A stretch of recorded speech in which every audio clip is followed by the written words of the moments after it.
I originally went on the internet to try to search for grants for some training, and didn't get much joy.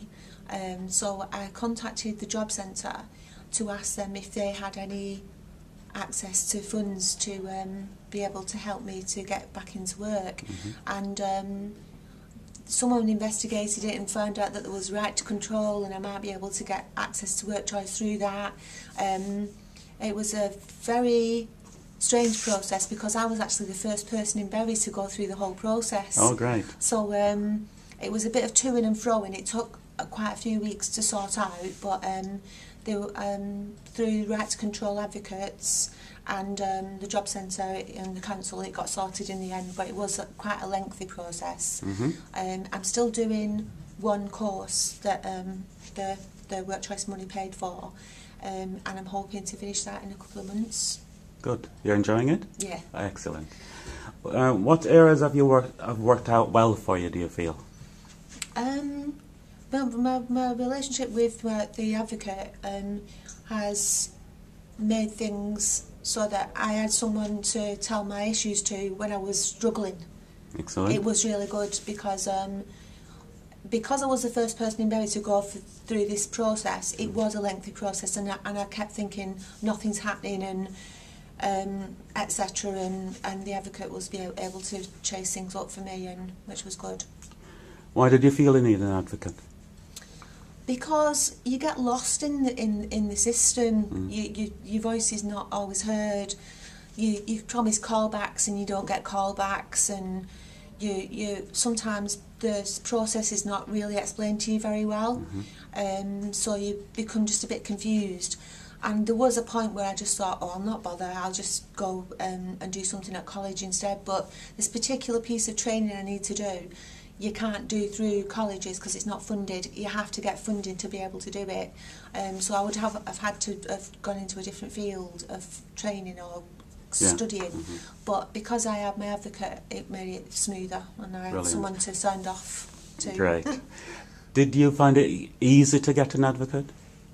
Yeah, very. I phoned. I've originally phoned up right to control from information I got off the web because I was given a link by someone from the job centre, and yeah, I more or less got to speak to someone quite soon.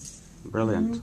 So that was a very positive experience for you, wasn't it? Yeah. Oh, great. What areas of improvement do you think? Is there any way you can think that things could have been improved? I think one thing that did happen was that my advocate thought I might be able to get some funding through a different part of right to control. Okay. And then I got very confused because I was asked if I could get hold of a social worker. Now that got very confusing because I didn't know why I was being asked to get a social worker. So when I was actually asking for those services, it was very confusing because they were saying, why do you need a social worker? And I was a bit confused. So I did actually go a little bit off track at that point. And I thought I was going to be able to get some a disabled facilities grant for my flat, but that wasn't possible, and it was a bit confusing. So I think, if anything, I think my advocate should have been a bit clearer about explaining to me the process, because I got confused. Okay, so that could take us on to thinking about what didn't work so well. The fact that I wasn't quite sure why I was contacting people. I got a bit lost in it all. My work choice seemed to, although it took a long time, did seem to like take off quite well towards the end, and it was successful.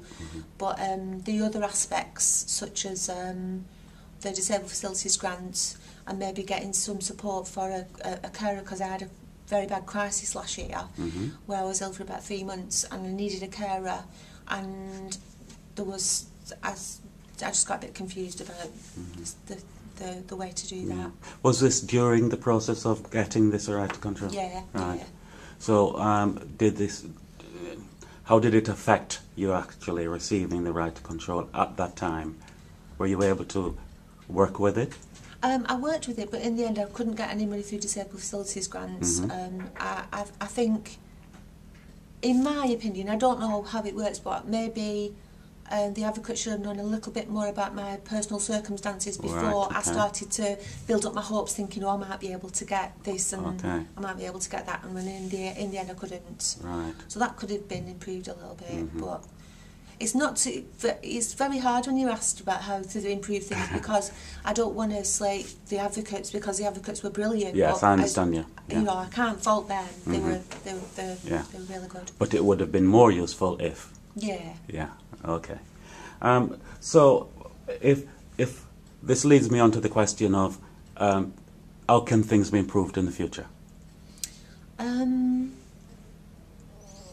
I think a more thorough assessment of my particular circumstances, that Right. could have been handled a little bit better, about my housing situation and etc. And you know, so because particularly the disabled facilities grant wasn't available to me because I was already in a 6-town housing council Right. supported. It's a supported housing, but I mean it's managed by Richmond Fellowship, but it's owned by 6-town housing. Okay. So the improvements I was looking for actually had the onus on 6-town housing, and I couldn't get a disabled facilities grant.